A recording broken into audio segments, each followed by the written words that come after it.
everyone. Welcome to another episode of the Mercury FDI Talks, the premier executive podcast for foreign direct investment, of course. I'm the host, Marios Tsokkos, also the managing director of Mercury Global Reports. And my esteemed guest for today is, of course, the executive director of the World Association of Investment Promotion Agencies, or Waipa. Ismail Ersahin. Together, we will be discussing about the role of the association and opportunities for investment promotion, opportunities, of course, regarding the new technologies of artificial intelligence and digitalization. ESG principles. He can give us an update on the IM Congress that just finished and he was attending as well. And we will not let Ismail go without him sharing his personal experiences during his journey as the CEO of the association. Ismail, it's always a pleasure to have you. Thank you for being here. Thank you, Marios. The pleasure is always mine. Thank you so much. Ismail, what is exactly the role of Waipa in all this very important industry of investment promotion? Waipa is the unique global organization, Swiss-based global organization, founded in 1995 by UNCTAD and 40 countries to support investment promotion agencies, to enhance their corporate capacities, to provide them technical assistance, to make sure that they can take stronger roles for the attraction, facilitation, as well as advocacy for investments. Currently, Waipa has 110 countries as full members of Waipa. And Waipa also engages G20 IPAs, OECD IPAs in different structures and platforms. So we are trying to be the voice of IPAs to make sure that they can facilitate investments in all over the world. And we also closely work with the UN, UNCTAD, UNIDO, ILO, OECD, World Bank, IEDC, UNWTO, and very soon ITC as well. These guys are our consultative committee members. What we are doing here at Waipa, we are somehow utilizing all these know-how from our network, and we are somehow distilling this know-how to turning this into something useful and operational for investment agencies, investment promotion agencies. In the end of the day, our aim is to make sure that more investors are aware of the services that the IPAs are providing, so that it can be easier for them to invest. It can be easier for them to create jobs. It can be easier for them to transfer technology and add value. We also know that not all the IPAs are performing perfectly. In some countries, they do great. In some countries, they don't do that great. And our aim and our role is to make sure that they can somehow enhance their capacities and they can provide ideal services so that we can create kind of a win-win status for everyone. So investors are happy, IPAs stronger, states are attracting investments, we can create jobs, we can do exports, we can provide some kind of sustainable economy which is somehow on the way for a prosperous future. I remember we discussed in a previous meeting that there is a gap between IPAs and investors, which was surprising to me because I thought there was already a known, let's say, field, the investment promotion agencies. So how can we bridge this gap between them? How can we make them known to the investors? Marios, I was also surprised, but I was surprised 15 years ago while I was working for an IPA when we called the investors to present the opportunities of the country. They were thinking that we are like a kind of an advertisement agency or something. But exactly as you said, it's very strange somehow come across that investors are not aware of the existence of IPAs, even in so-called developed economies. Yeah. That's something that I was really surprised.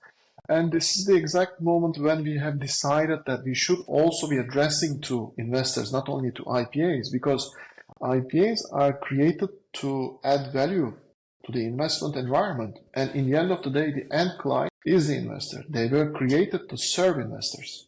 Yep. And if the client is unaware of the seller, I mean, the interaction is not going to take place. Exactly. So our role at Waipa, what we've done recently, we've created a business advisory board. Currently at this board, we have companies like Intel, Electronic, DP, and Bloomberg, and many others. and we try to understand the expectations from the private sector. That's very important. I mean, if they worked with an IPA before, and if they were happy, it's nice. We can listen to testimonies. But if they were not happy to work with an IPA, why they were not happy? Yeah. And what were the reasons that they would not work again with an IPA? That's also a very critical question. And we will try to understand this from investors, from themselves. And we are also transforming our platform to be a place where IPAs and investors can meet. IPAs can learn more about the exchange, and investors can learn more about the opportunities and the services and the advantages that investment promotion agencies are proposing, because they are not there just to promote. They also facilitate. I mean, it's kind of the entire investment life cycle is being somehow positively by investment promotion agencies. So more investors should be aware of that. How about the big sovereign wealth funds that they are actually looking to invest into infrastructure project mostly? Are they aware? Do you have any feedback on this? Are they aware of the role? I haven't done any specific, let's say, work on them, but I would be surprised if they know about them. If they know. Okay. They may have some, for whatever reason, a bad experience, and they may have given up working with them. Mm-hmm. And in some countries, it's also interesting to see that somehow different authorities are engaged than the IPAs. We should also understand that not all the IPAs are supported enough, even by their governments. It's the reality. In some countries, in one IPA, you can only see 2 people working, or 3 people.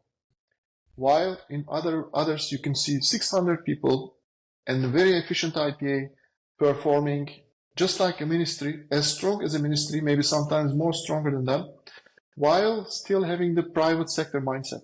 That's the key, in my opinion, Marios. I mean, if an IPA performs with a private sector mindset, if they can speak the language of the private sector, of the investor, then they are going to be successful. If they are supported by their government, if they are provided with enough skills, if they are provided with enough budget, they are going to be successful. If they are penetrating into investor community, they are the ones that are successful. If they can prioritize the things to do, if they can define their targets, geographical targets, strategic targets, sectoral targets, they are the successful IPAs. And this is not something that I just said.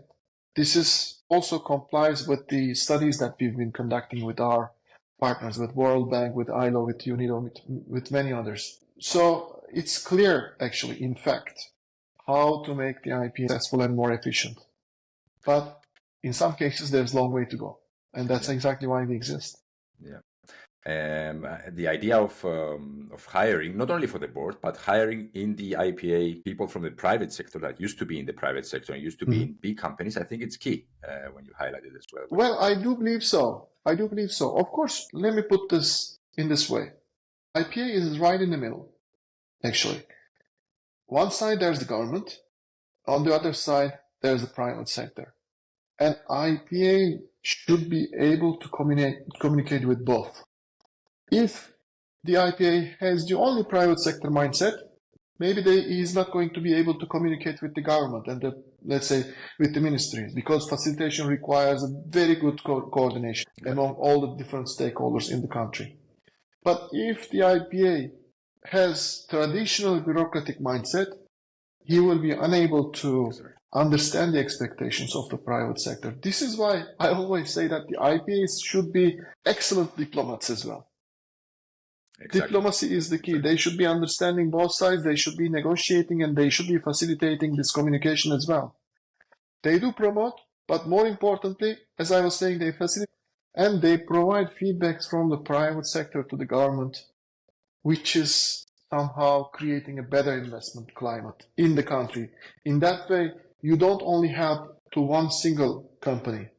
This way, you help the entire investment ecosystem in the country. Yeah. This is, I think, the key. Therefore, when you say that, okay, hiring people from private sector is very important, but there must be a good combination between the private sector and the government as well. I mean, having bureaucrats in the team sometimes it's also important, it's equally important. I've been working for facilitation as well as promotion in my previous life for an IPA. So it was extremely important to be able to communicate with the ministries, with the different general directorates, etc., to be able to communicate with them rather than sending official letters. Sometimes a phone call could solve the matter much more easily. Exactly. So the work of IPAs is to make sure that they can communicate with both sides. That's very important, very important. But we're passing now to a new era of technology. We always say that, but now I think it's time of booming technologies, especially brought by AI. How is this, and also the post-COVID period, of course. So how are these technologies going to help them reach out to the investors that they need to? It will certainly be very, very extremely useful. According to OECD, as far as I remember, 80 or 90% of investment promotion agencies or among OECD countries, they are prioritizing AI and technology in their work. They are utilizing it. And we also see increasing interest from investment promotion agencies utilizing AI and technology, the digital technologies in their work. And how it helps to them. In the olden times, each investor was supposed to visit the country. You would need to take them to different spots for potential investment place. In one industrial zone, the second industrial zones. I do remember as well that we were sometimes, to make it faster, we were taking that somehow in a top priority cases with the helicopters time visiting different slots. It's extremely time cost. It requires a lot of time. It costs a lot, but in case you have the system, you can do it online now. And you can reach out to your short list very easily. You can eliminate those that the investor would not like, and you can utilize it very easily.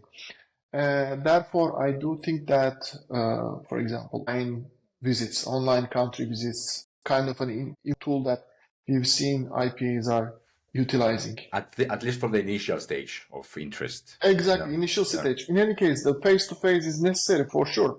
Yeah. But at least you are going to gain a lot of time. Let's say if you have a list of 10 plots, if you can decrease this to 4, you already saved a lot of time. A lot of time.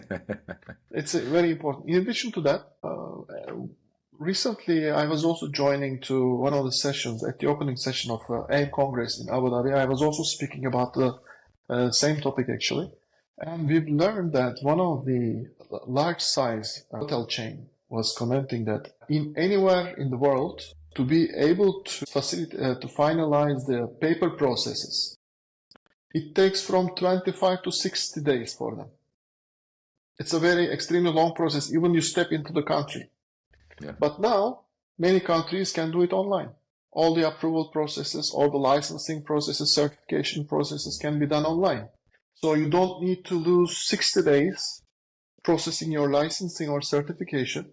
You can get this in 2 hours, 3 hours, maximum 1 week. So the most important thing, in my opinion, is to save time like this. It's kind of a facilitation part of it. When it comes to the promotion, they are effectively using the social media in any case.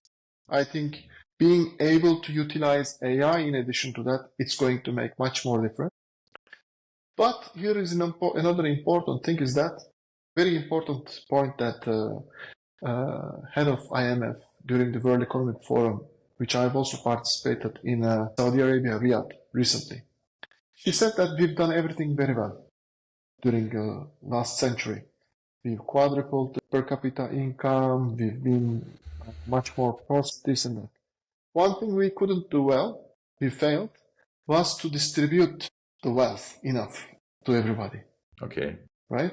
Fair enough. So what I am, let's say, coming from that point on, what I am now a little concerned about, now AI and the top technology is also somehow, if I can put this way, owned by those who also keep the largest assets all over the world.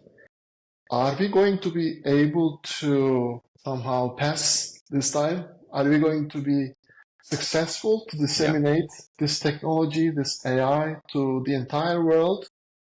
Or are we going to fail again? I think that's the entire story. Some of the countries, they have multi-million-dollar infrastructure, they can utilize the entire capabilities that the AI and the new technology provides to them. Other countries, I have been experiencing it recently with, I'm not going to give the name, but one of the least developed countries, we were not even able to connect online with them through Zoom. So it's an additional exam for us, right? It's an additional devoir, homework. Yes. It's an additional test for the humanity. In the next 100 years, are we going to look back and say that, yes, we were fair to the others? We didn't let anyone behind. Yeah. And we've been distributing this technology and AI fairly. Because this is going to change our lives. So we will only then understand whether we were successful or not. I believe it will distribute well enough, but not to the most, to the least developed countries as the one you mentioned. But the other countries, most of them developing and also developed, of course, I think they will get the most out of AI and all this technology. That's the point. Yeah. So actually, it's the least developed ones, they do need more. Exactly. That's the case. They do need more. But anyways, we will see altogether. How was the Congress? The AIM Congress? Congress was fantastic. I've been participating to AIM Congress since, I guess, 7 years, 8 years, maybe more. And I have seen this time that it was quite people from all over the world. They were participating to the sessions. And I also seen investors coming in, and government was there, IPAs was there, countries were highly represented. It was a fantastic event. And I do see that every year AIM is getting much better and much efficient. And I should congratulate Mr. Serzavi and Mr. Agal for doing a great job this year also. I've been participating to the opening session at AIM, and we've been awarded for 2 items. I'm not going to promote Waipa, but I'm happy that we were there for this as well. A few IPAs were also awarded, of course, for their performance for attracting sustainable FDI. And we've also had our booth. I'm not a big fan of booths in any case, but that one was very, very useful to meet with the IPAs from around the world, to do our meetings. We had the opportunity to sign a new agreement with the Minister of Honduras, and we've invited them.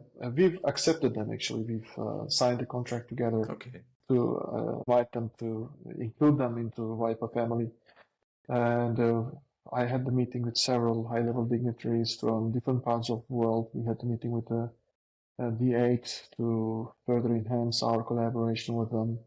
We had the opportunity to meet with the Saudi Investment Promotion Authority as well.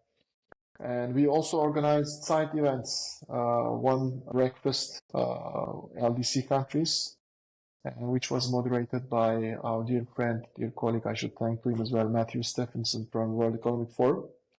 We organized an additional session for G20 IPAs, where we had the pleasure and the honor to have Mr. James Zahn of UNCTAD, who is also our chief strategic advisor. I should thank him as well. And we had ministers from Tajikistan, from Papua New Guinea, who have been participating to our sessions there. And Apex Brazil, as you know, Brazil has took over the G20 presidency. We have created the G20 IPA Secretariat, and Apex Brazil took over the Secretariat, and they were the one hosting the G20 IPA session together with us. It was a full agenda. For 2 days, I wasn't able to go to lunch, but it was, busy is good. It is. I can't complain. Why you're not a fan of the booths? I just got this comment of yours. It might be important for companies to promote their products, or IPAs to connect with investors. But for an NGO, sometimes I don't find it very, very extremely useful. Yeah. But I was positively surprised since 2 years. Last year we also had booth at AIM, and this year we also had a booth. Again, thanks to AIM. We were able to utilize it at the most. Perfectly. Actually, it was extremely useful. I was positively surprised again.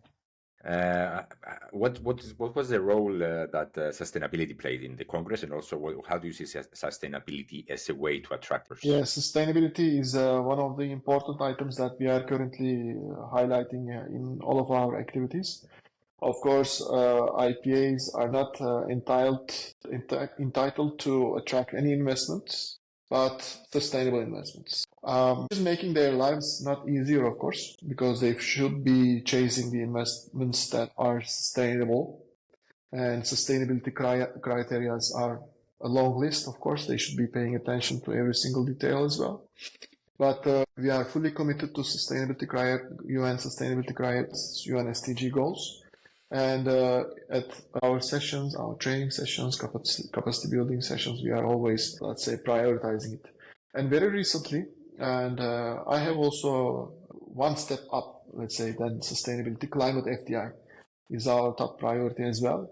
Recently, we have been creating a coalition of climate FDI together with the World Economic Forum. And I was gladly participating to that as well. And now we are also chasing the possibility somehow to create a secretariat who is going to bring it up for the investment promotion agencies to attract climate FDI all over the world. Myself and few other investment promotion agency CEOs somehow supporting this initiative that was created with the World Economic Forum. My dear colleague Marios Tsokkos, who was somehow initiating this idea. So this is the top priority. This must be underlined very carefully, and Waipa is going to be promoting sustainable investments for sure. Very nice, very nice. Any mention to hydrogen especially? Not specific mention. Of course, this is one of the top priority targets for many countries, but it is going to be one of the whole ecosystem is going to be developing accordingly. Yeah. Perfect. Ismail, of course, for us, you are the ideal person to be discussing in one of our episodes, of course. Can you give also our audience a bit of your background so you can share with us some of your personal insights during your journey? Thank you, Marios. Well, I think I should be fortunate. I should feel fortunate about working for private sector, for government, as well as for a global NGO. That's I think somehow you can see how each one of these functions differently. Yeah. And you can somehow be able to negotiate, to coordinate the efforts. I think in any case, the partnership, negotiation, coordination is the most important strength of Waipa as well. And it's always important to find the right partners to do any job, in my opinion. I would rather listen to everyone before making any decision, and I would take my decision, of course. But it's important to understand the perspectives from different angles all the time. So being able to harmonize all these different environments, platforms, I think it gave me this. This is the most important thing that I can say. I do know how a government functions, how a private sector functions, what do they expect from an IPA, what do they expect from government, and what an ideal NGO mandated to support IPAs should provide to them as services, how we can really create benefits and value for IPAs. I think that's the combination that is critical. I have also been an investor in my previous life. All of us are smaller or bigger investors in any case, so we are somehow in the business sector in any case. But I do believe that creating the confidence in the business, in our business, is the key. Wherever I go, I saw that. The confidence is the number one priority. When you sit on the table, when you're connected with that person, if you want to sell something, the same case. If you want to sell the country, the same case. If you want to somehow sell the partnership, this is the same case. If you have the confidence, you are going to feel it. At least I feel it. And you should play your cards open. It should be always objective. You should not hide anything. And I think this is also number two, which is very important. Whenever I feel something, I tell it directly. While I'm trying to be diplomatic, diplomacy is of course important, but diplomacy is not hiding something in your behind. It's very important difference, in my opinion. While negotiating, you should play open, while you can somehow transfer it in a proper manner. You should be a proper diplomat, you should be a good negotiator, but most importantly, you should create the confidence. I think that's the key three most important aspects to be successful in any business, anywhere in the world. It is going to bring success, and more importantly, it's going to bring more friends. And thanks to those friends, you can somehow further expand. You can create something beneficial for yourself, for your community, for your friends, for your country, for your world, actually, in the end of the day. Excellent. Perfect. That's for all the investment promotion executives that will watch this episode. It's good to get these tips on how they can be a more of complete executive when they come to attracting investors. Mm-hmm. And what would be your last recommendation, or let's say insight to the investment promotion agencies for the near future, for up until 2030? What should they focus on? They should be prioritizing the things. They cannot do everything. They cannot handle everything, although they have a lot of challenges in front of them. Digitalization, as we spoke, is one of the challenges they should be tackling with. Sustainability, if you take it as a challenge, they should be working on this. I mean, global uncertainties, another challenge that they are facing. Too many things that they should be dealing with. They should be making a list of priorities. Strategic priorities, sectoral priorities, geographical priorities, partnerships. These should be harmonized very well. In case they can prioritize it, and in case they don't try to do everything at once, I think it's going to be easier for them. And they should be open to partnerships. They can just call us easily. I mean, Waipa is there to support. We are here to support investment promotion agencies. And we are 100% demand-oriented organization. We don't have any calendar that we follow. We are fully independent organization. I can say that proudly. I mean, we don't have any political agenda. We are 100% financially independent. So any IPA can approach to us, can tell us the projects, ideas, thoughts, projects. We will be there to support them. It's not only a Waipa, as I said. It's the entire network that somehow we are working together with the entire consultative committee, with the entire business advisory board, with the entire network of IPAs, with the entire network of academy, with the entire network of maybe even consultants, professionals that we work together. So they should not hesitate to ask for help. And this is exactly why we exist as Waipa. Perfect. Ismail, always a pleasure to have you with me. So insightful this episode, and I will look forward for the next one. Thank you, Marios. It's always my pleasure as well.